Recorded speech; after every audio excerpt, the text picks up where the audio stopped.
नमस्कार विद्वान साथियों, प्रिय विद्यार्थियों। आज की शैक्षिक खबरों में आप सबका स्वागत है। देखिए क्या क्या है आज की मुख्य खबरें। एजुकेशन सर्वे, निजी स्कूलों के छात्रों को ऑनलाइन व सरकारी स्टूडेंट को कक्षा की शिक्षा पसंद। देखते हैं क्या खबर है विस्तार से। क्लासरूम टीचिंग जरूरी, 50.3% स्टूडेंट वर्चुअल क्लासेस में नहीं समझ पाते टॉपिक्स। ऑनलाइन व क्लासरूम टीचिंग को लेकर चल रही बड़ी बहस के बीच एसोचैम का सर्वे आया है। सर्वे में सामने आया है कि प्राइवेट स्कूलों के स्टूडेंट्स को ऑनलाइन व सरकारी स्कूल के छात्रों को कक्षा की पढ़ाई में रुचि है। 50.3% छात्रों ने माना है कि उन्हें वर्चुअल क्लासेस में टॉपिक समझने में दिक्कत आती है। नए सेशन में भी ऑनलाइन व ऑफलाइन कक्षाएं होगी। सर्वे से साफ है कि सरकारी सिस्टम टेक्नोलॉजी फ्रेंडली नहीं है। सरकारी स्कूलों में नया सेशन शिक्षा विभाग के सामने बड़ा चैलेंज होगा। सर्वे का रिजल्ट विभिन्न प्रदेशों के 466 स्टूडेंट व 483 शिक्षकों के फीडबैक पर आया है। शिक्षाविद मानते हैं कि अगर ऑनलाइन सिस्टम से ही स्कूल की पढ़ाई होती तो अमेरिका इसे बहुत पहले ही लागू कर चुका होता। स्टूडेंट ने मिस किया शिक्षकों के साथ संवाद। सबसे अधिक 88.20% छात्रों ने शिक्षकों व दोस्तों के साथ होने वाले संवाद को मिस किया। इसके बाद 51.07 ने फिजिकल व स्पोर्ट्स एक्टिविटी, 19.6 ने लंच ब्रेक व 5.58% छात्रों ने मिड डे मील को मिस किया। एक सप्ताह में छात्र तकरीबन 40 घंटे स्कूल में बिताता है, जहां उसे रियल लर्निंग मिलती है। वर्चुअल शिक्षा की कितनी तैयारी। शिक्षकों के सर्वे में सामने आया है कि निजी संस्थानों के 80.3% व सरकारी के 67.9% शिक्षक ऑनलाइन कक्षाओं के लिए सहज है। प्राइवेट के 43.8 और 17% सरकारी शिक्षक की ऑनलाइन क्लासेस के लिए ट्रेंड है। तो ये थी खबर क्लासरूम टीचिंग और वर्चुअल क्लासेस की। अगली खबर, शिक्षा व वन सहित अन्य विभागों में पद है रिक्त, भर्तियां हो तो 10 विभागों को मिलेंगे 1658 अधिकारी। देखते हैं क्या खबर है। आरपीएससी भर्ती परीक्षा प्रक्रिया शुरू करे तो प्रदेश के 10 सरकारी विभागों को 1658 अधिकारी मिलेंगे। तारीखों की घोषणा होने पर पशुपालन विभाग, वन विभाग, कृषि विभाग, planning department, medical education department, Sanskrit शिक्षा और सिक्योरिटी होम डिपार्टमेंट में पदों को भरे जाने की संभावना है। भर्तियां 2018 से लेकर 2020 तक की है। इस साल प्राध्यापक भर्ती परीक्षा 2018 के 5000 पदों के लिए हुई थी। इसके बाद से कोई परीक्षा नहीं हुई। आयोग का कोई परीक्षा कैलेंडर जारी नहीं हो रहा। लंबे समय से आयोग का कोई परीक्षा कैलेंडर जारी नहीं हो रहा है। इस बार भी यह जारी नहीं हुआ। पूर्व में आयोग पूरे साल भर में किस महीने में कौन सी परीक्षा का आयोजन करेगा उसकी संभावित तिथि या महीना जारी कर देता था। यह कैलेंडर हर साल 31 दिसंबर को जारी हो जाता था और 1 जनवरी से 31 दिसंबर तक आयोजित की जाने वाली परीक्षाओं का विवरण इसमें आ जाता था। अगली खबर, सीए परीक्षा में केंद्र बदलने का मौका। Institute of chartered accountant of India भी छात्रों को परीक्षा केंद्र बदलने का अवसर देगा। इसके लिए फॉर्म करेक्शन विंडो 7 जून से ओपन होगी। छात्र 9 जून सुबह 11:59 तक करेक्शन कर सकेंगे। यह करेक्शन जुलाई में प्रस्तावित एग्ज़ाम को लेकर होंगे। छात्र ग्रुप मीडियम में किस प्रकार का बदलाव नहीं कर पाएंगे। कोविड-19 के संक्रमण को देखते हुए छात्रों को यह सुविधा दी जा रही है। करेक्शन के दौरान छात्र अपने शहर व आसपास के केंद्र को चुन सकते हैं। एग्ज़ाम सेंटर बदलने के लिए छात्रों को अतिरिक्त फीस का भुगतान भी नहीं करना पड़ेगा। अगली खबर, सीबीएसई अंक बढ़ाने के नाम पर हो रहे फ्रॉड से बचे। कोटा, खुद को सीबीएसई दिल्ली के अधिकारी कर्मचारी बताकर कुछ लोग अभिभावकों व स्टूडेंट्स को बोर्ड परीक्षाओं में अंक बढ़ाने के नाम पर राशि वसूल रहे हैं। ऐसे में छात्रों को जागरूक करने के लिए सीबीएसई की ऑफिशियल वेबसाइट पर नोटिफिकेशन जारी किया गया है। इसमें बताया गया है कि कुछ लोग स्वयं के पास बोर्ड परीक्षाओं के अंकों से संबंधित डेटा की उपलब्धता और उसमें हेरफेर कर अंकों में वृद्धि के नाम पर स्टूडेंट व अभिभावकों से रकम वसूलने की कोशिश में है। सीबीएसई ने इस संबंध में आगाह किया है कि ऐसे व्यक्तियों की झांसे में न आए और ऐसे लोगों से संपर्क होने पर पुलिस को सूचना दें। आसपास के लोगों को भी इस बारे में जागरूक करें। सीबीएसई ने यह स्पष्ट किया है कि इस प्रकार की ठगी होने पर संबंधित व्यक्ति खुद ही जिम्मेदार होगा। तो यह थी खबर सीबीएसई फ्रॉड की। अगली खबर, सीनियर टीचर डीपीसी मामले में नोटिस। हाईकोर्ट ने तृतीय श्रेणी टीचर से सीनियर टीचर पद पर पदोन्नति के लिए डीपीसी करने के मामले में शिक्षा सचिव, माध्यमिक शिक्षा निदेशक बीकानेर व प्रारंभिक शिक्षा निदेशक सहित अन्य अफसरों को नोटिस जारी कर जवाब मांगा है। जस्टिस इंद्रजीत सिंह ने निर्देश बनवारी लाल कोड़ी याचिका पर दिया। अधिवक्ता आरपी सैनी ने बताया, चयन तृतीय श्रेणी अध्यापक 2012 में हुआ था। अब सीनियर टीचर पद पर पदोन्नति की जो लिस्ट बनी है उसमें जूनियर को सीनियर मान लिया है, जबकि अभ्यर्थियों के कम अंक थे। तो ये था मामला डीपीसी को लेकर, थर्ड ग्रेड से सेकंड ग्रेड की डीपीसी। अगली खबर, जयपुर के 6 सहित 38 राजकीय कॉलेजों में इस बार होंगे ऑनलाइन एडमिशन। जयपुर के 280 से ज़्यादा राजकीय कॉलेजों में ऑनलाइन एडमिशन के लिए कॉलेज आयुक्तालय ने निर्देश दे दिए हैं। कॉलेजों को ऑनलाइन एडमिशन की रूपरेखा बनाने और नोडल अधिकारी नियुक्त करने के लिए कहा गया है। वहीं पिछले साल प्रदेश में नए खुले 38 कॉलेजों में भी अब ऑनलाइन एडमिशन होंगे। इसमें जयपुर के एक गर्ल्स कॉलेज सहित करीब 6 कॉलेज शामिल है। ज़्यादातर कॉलेज अभी अस्थायी बिल्डिंगों में चल रहे हैं। पिछले साल एडमिशन लेट होने से ऑफलाइन हुए थे।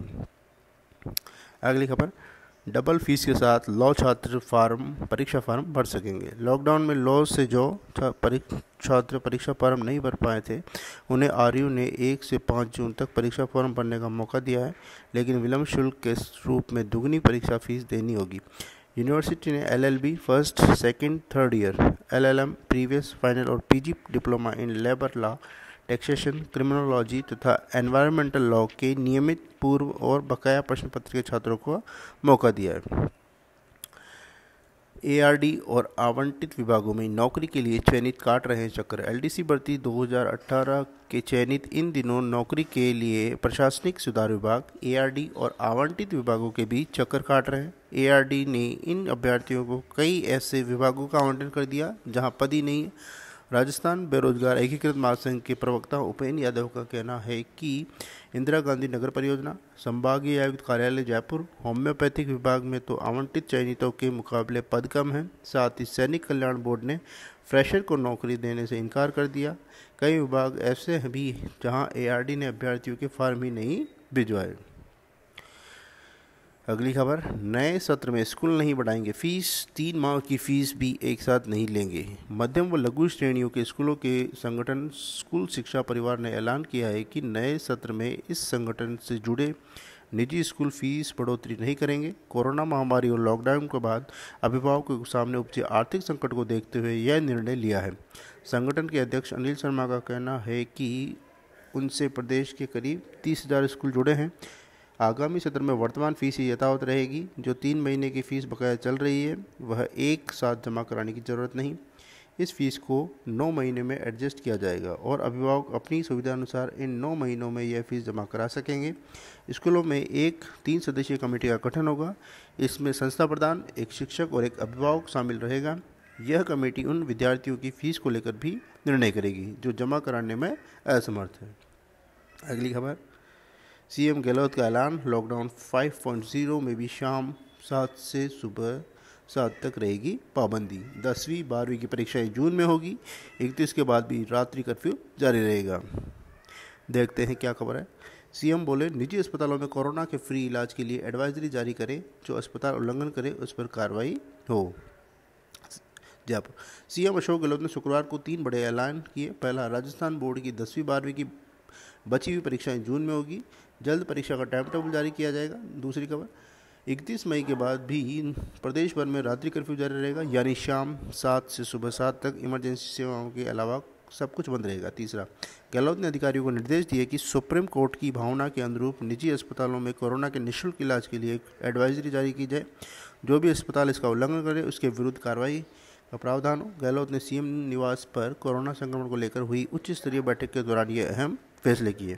सीएम ने 10वीं 12वीं की बची हुई परीक्षाएं कराने के लिए शिक्षा विभाग के अधिकारियों को समुचित व्यवस्थाएं करने के निर्देश दिए।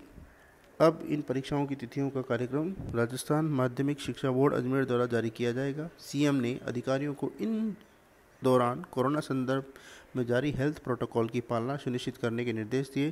कंटेनमेंट जोन को लेकर सीएम गहलोत ने कहा कि एक्टिव केसेस की संख्या के अनुसार इनका दोबारा निर्धारण करें ताकि केवल संक्रमित क्षेत्र में ही कर्फ्यू रहे। यह भी कहा कि प्रशासन हेल्थ प्रोटोकॉल की सख्ती से पालना के लिए कैमरों सहित अन्य माध्यमों से प्रभावी निगरानी करें। महामारी अध्यादेश के तहत लागू पेनल्टी व जुर्माने के प्रावधान में किसी भी तरह की कोई शिथिलता न बरती जाए। मुख्यमंत्री ने ये 4 अहम घोषणाएं भी की। श्रमिकों की सुगमता से रोजगार मिल सके, इसके लिए सोमवार से राज कौशल राजस्थान एम्प्लॉयमेंट एक्सचेंज का शुभारंभ होगा। दूसरा, अनावश्यक खर्चों पर रोक के लिए कमेटी बनेगी ताकि खर्चों का विश्लेषण कर बची धनराशि जरूरी व जनउपयोगी कामों में लग सके। तीसरा, जिला अस्पताल में सब सेंटर तक हेल्थ इंफ्रास्ट्रक्चर मजबूत हो ताकि जुलाई अगस्त में कोरोना का दूसरा दौर आए तो निपट सके। चौथा, बच्चों के टीकाकरण अभियान में कोई कमी नहीं रहे, राजकीय चिकित्सालयों में मातृ व शिशु स्वास्थ्य सेवाएं उपलब्ध हो। देश 1 जून से स्कूल कॉलेज धर्मस्थल खोलने की छूट संभव, मॉल सिनेमाघर बंद ही रहेंगे। ये थी मुख्यमंत्री से संबंधित खबर। पीईओ के स्कूलों में मंत्रालय कार्मिकों पदों का होगा सृजन। पंचायत प्राथमिक शिक्षा अधिकारी पीईओ के राजकीय सीनियर सेकेंडरी स्कूल में मंत्रालय कार्मिकों के पदों का सृजन किया जाएगा।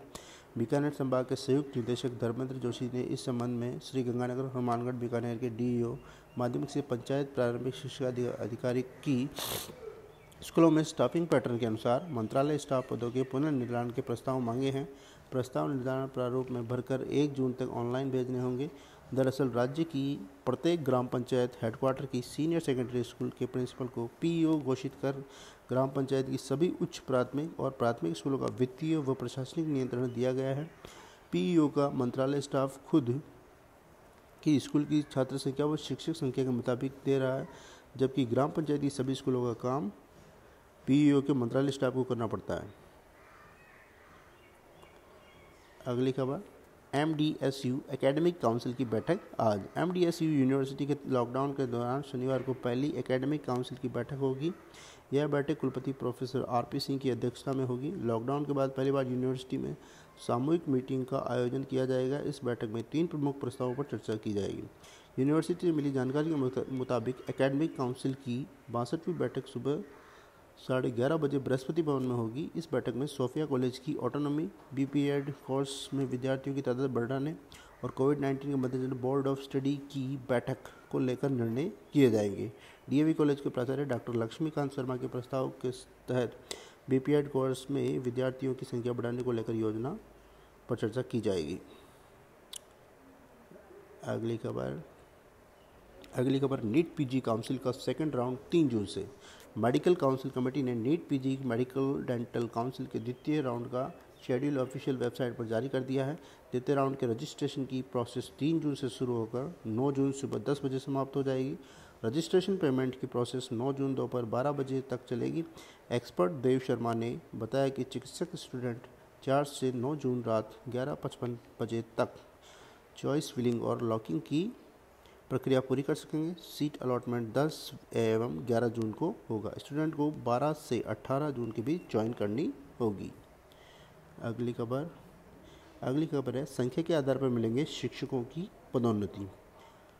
राज्य में शिक्षकों को विभिन्न पदों पर पदोन्नति प्रदान करने के मामले में विगत सेवा के अनुभव को त्याग कर सेवा के वर्षों की गणना करके और उनकी संख्यात्मकता के आधार पर पदों का बंटवारा कर पदोन्नति प्रदान की जाएगी। शिक्षक संघ राष्ट्रीय जिलाध्यक्ष गंभीर चंद पाटीदार ने बताया कि व्याख्याता व माध्यमिक विद्यालय प्रधानाध्यापक से प्रधानाचार्य के पद पर पदोन्नति प्रदान करने में प्रधानाचार्य के प्रशासनिक पद के लिए व्याख्याता और माध्यमिक विद्यालय प्रधानाध्यापक के पद पर कार्यरत रहते हुए उनके प्रशासनिक अनुभव को गौण रखते हुए प्रधानाचार्य के कुल पदों को व्याख्याता व माध्यमिक विद्यालय प्रधानाध्यापक में 67:33 के अनुपात में बांटकर केवल विगत सेवा वर्षों की वरीयता के आधार पर पदोन्नतियां प्रदान की जा रही है।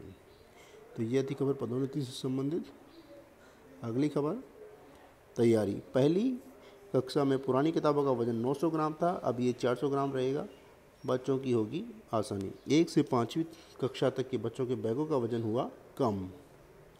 सरकारी स्कूलों में पहली से 5वीं तक की बुक्स अब विषय के अनुसार अलग अलग नहीं होगी, बल्कि सभी सारे सब्जेक्ट की मिलाकर 3 पार्ट में बांट दिया गया है। ये बुक्स पार्ट 1, पार्ट 2, पार्ट 3 में होगी। 3 महीने में एक पार्ट पूरा होने पर बच्चा पार्ट 2 और फिर पार्ट 3 स्कूल ले जाएगा। इसमें बच्चों को एक साथ सभी विषयों की किताबें एक साथ स्कूल नहीं ले जानी पड़ेगी। हर पार्ट में सभी विषयों को सामग्री शामिल होगी। अभी सरकारी स्कूल में पहली कक्षा में बच्चे को 3, दूसरी कक्षा से 5वीं कक्षा के बच्चे को 4 बुक्स ले जानी पड़ती है। अब एक पार्ट से ही जाना होगा। कॉपी किताबें टिफ़िन को मिलाकर छोटे बच्चे के बस्ते का बोझ काफ़ी बढ़ जाता है। और राज्य सरकार ने बच्चों के बस्ते का बोझ कम करने के लिए पायलट प्रोजेक्ट के तहत ऐसा किया है, ताकि बच्चों को ज़्यादा किताबें स्कूल नहीं ले जानी पड़े और सारे सब्जेक्ट की भी पढ़ाई हो जाए। कोर्स में बदलाव नहीं किया गया है। ये किताबें निःशुल्क रहेगी। नए शिक्षा सत्र में पहले से 5वीं तक के सभी छात्रों और 9वीं से 12वीं तक की सभी छात्रों, SC ST के छात्रों और उन छात्रों को जिनके माता पिता इनकम टैक्स नहीं देते हैं, उन्हें निःशुल्क पुस्तकें दी जाएगी। राजस्थान राज्य पाठ्य पुस्तक मंडल की ओर से प्रथम चरण में 1 से 10 जून तक, जून के अंतिम सप्ताह में 1 से 12वीं तक निःशुल्क पाठ्य पुस्तकों का वितरण पंचायत समिति मुख्यालय पर नोडल स्कूलों को किया जाएगा। इसके लिए ज़िले में 6 नोडल केंद्र बनाए गए हैं, जिनमें धौलपुर, राजागढ़, बाड़ी, सैपऊ 1 और बसेड़ी ब्लॉक में 2 नोडल केंद्र बनाए गए हैं। तो यह थी खबर। स्कूलों के बच्चों के बैग से संबंधित देखिए कितना क्या वजन है, किस कक्षा में बच्चे का कितना वजन होगा कम। जिले में कुल 1087 है स्कूल। पिछले सत्र में पहली कक्षा में पुरानी किताबों का वजन 900 ग्राम था, जो अब 400 ग्राम रह जाएगा। इसी तरह दूसरी कक्षा की किताबों का वजन 950 ग्राम था, जो अब 300 ग्राम कर दिया गया है। तीसरी कक्षा की किताबों में 1 किलो 350 ग्राम वजन था, इस बार से 500 ग्राम कर दिया गया है। चौथी कक्षा में 1 किलो 450 ग्राम की जगह इस बार किताबों का वजन 500 ग्राम रह गया है। वहीं 5वीं में किताबों का वजन 1 किलो 250 ग्राम था, इस बार ये 500 ग्राम रह गया है।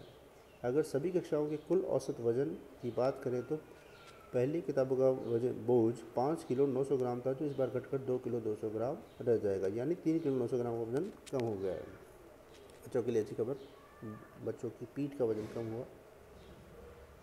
अगली खबर, लॉकडाउन में नया इतिहास। शिक्षा विभाग में पहली बार कक्षा 8, 9 व 11 के बच्चों को बिना परीक्षा के किया पास। 1,43,045 विद्यार्थी बिना परीक्षा के कर दिए पास। बोर्ड परीक्षाओं में क्रमोन्नत हुए 28,869 बच्चों को अच्छे नंबर लाने के लिए ज़्यादा मेहनत करनी होगी। अगली खबर, नई गाइडलाइन। फिजिकल डिस्टेंस के लिए MHRD एक बार में 30 से 50% बच्चों को स्कूल में बुलाने का कर रहा है विचार। स्कूलों में अध्ययन के लिए 1320 शैक्षणिक घंटों की जगह अब 600 घंटे पढ़ाई की योजना बना रही है केंद्र सरकार। कोरोना वायरस संक्रमण के कारण शिक्षा व्यवस्था में बड़ा बदलाव करने की है तैयारी। देखते हैं क्या खबर है। कोरोना महामारी के इस समय में बच्चों की शिक्षा को आगे बढ़ाना शिक्षा विभाग और राज्य सरकार के लिए बड़ी चुनौती बना हुआ है। इस समय ऑनलाइन माध्यम से शिक्षा देने से बेहतरीन प्रयास विभाग की ओर से किए जा रहे हैं, परंतु लंबे समय तक यह पढ़ाई का स्थायी विकल्प नहीं हो सकता। ऐसे में बच्चों का कोरोना संक्रमण के बचाव को ध्यान में रखते हुए मानव संसाधन विकास मंत्रालय MHRD NCERT के सहयोग से सत्र 2020-21 के लिए नई गाइडलाइन जारी करने का कवायद चल रही है। इसमें विद्यार्थी हित को देखते हुए शिक्षण व्यवस्था और प्रबंधन में कई परिवर्तन किए जा रहे हैं। NCERT की ओर से जारी वर्तमान पाठ्यक्रम को भी कम किया जा रहा है, क्योंकि वर्तमान में स्कूलों की पढ़ाई के लिए 220 शैक्षणिक दिन और 1320 शैक्षणिक घंटे होते हैं, जबकि MHRD इन्हें आधा कर 100 शैक्षणिक दिन और 600 शैक्षणिक घंटों की योजना तैयार कर रहा है, जिससे पूरा पाठ्यक्रम पढ़ पाना बच्चों के लिए आसान नहीं होगा। ये थी खबर शैक्षणिक घंटों और दिनों को लेकर। पुरानी पेंशन बहाली के लिए PM व गृह मंत्री को भेजा ज्ञापन। राजस्थान एलिमेंट्री एवं सेकेंडरी टीचर एजुकेशन के जिला अध्यक्ष विनीत नारंग ने PM, गृह मंत्री और मुख्यमंत्री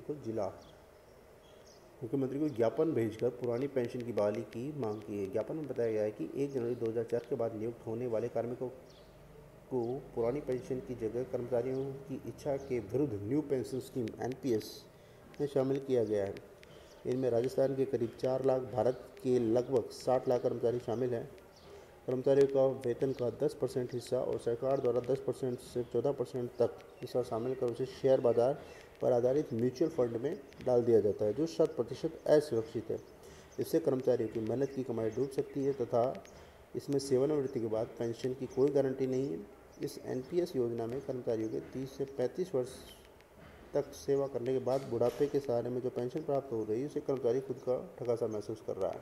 एनपीएस योजना कर्मचारी से धोखा। विनीत नारंग ने बताया कि एनपीएस योजना में सेवानिवृत्ति के बाद 60% जमा राशि मिलती है, उस पर भी टैक्स लगता है। बाकी 40% जमा राशि को इन्वेस्टमेंट करना अनिवार्य है, जो कहीं वापस मिलने को नहीं लिखा है। वह कर्मचारियों की मेहनत की कमाई को शेयर बाजार में उड़ाया जा रहा है।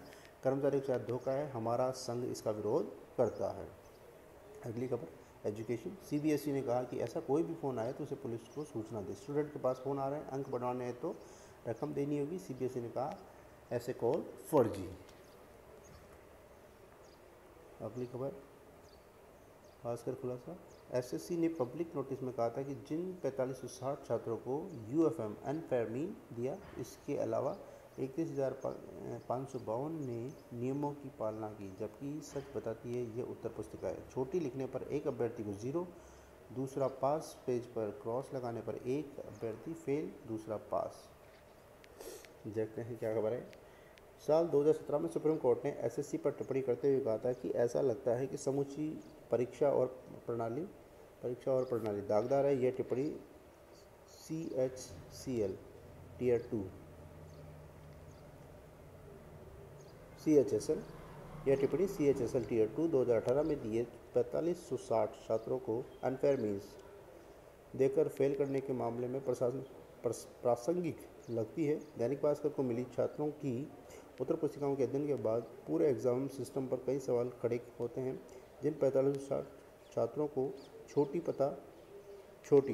पता लिखने और काट छाट पर यूएफएम दिया गया, ऐसे में गलतियों पर कई छात्रों को पास कर दिया गया। एसएससी ने इन्हीं हूबहू गलतियों को अनफेयर मीन के दायरे में नहीं माना। 16 अप्रैल को एसएससी ने पब्लिक नोटिस में दावा किया था कि 36,112 में से 4560 उम्मीदवारों को अनुचित साधनों अनफेयर मीन के आधार पर अयोग्य करार दिया गया। बाकी सभी छात्रों ने अनफेयर मीन नियमों की पालना की है, जबकि हकीकत उससे अलग है। तो ये एसएससी से संबंधित खबर है। CHSL में बच्चों के साथ हुई धोखाधड़ी। प्रदेश के सरकारी विद्यालयों को मिलेंगे 5,967 LDC। प्रदेश में शिक्षा विभाग में 7,000 पद रिक्त। शिक्षा विभाग में स्कूलों को 5,967 कनिष्ठ सहायक मिलेंगे। राज्य, तो ये कनिष्ठ सहायक संबंधित खबर थी जो मिलेंगे। जय हिंद, जय भारत। कोमल है।